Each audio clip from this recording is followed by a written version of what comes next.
എല്ലാവർക്കും വേണ്ടത് smart phone, smart watch, എല്ലാം സ്മാർട്ടാവണം.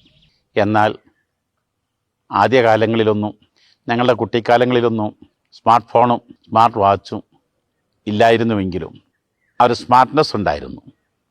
ഞാൻ ഓർക്കുന്നത്, ഞങ്ങളൊക്കെ കുട്ടിക്കാലത്ത് കാൽക്കുലേറ്റർ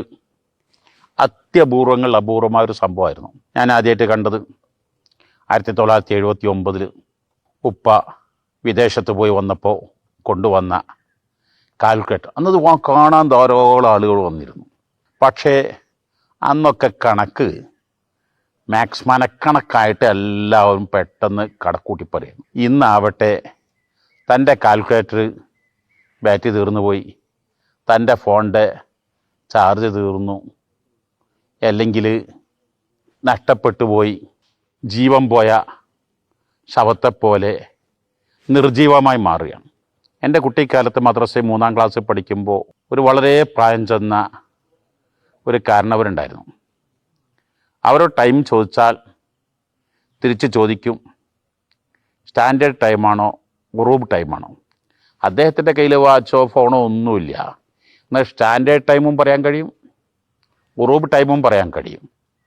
അങ്ങനെ നമ്മുടെയൊക്കെ പൂർവികരിലുണ്ടായിരുന്ന പല സ്മാർട്ട്നെസ്സും ഇന്നത്തെ ന്യൂ ജനറേഷനിൽ നിന്ന് നഷ്ടപ്പെട്ടു പോകുന്നുണ്ട്.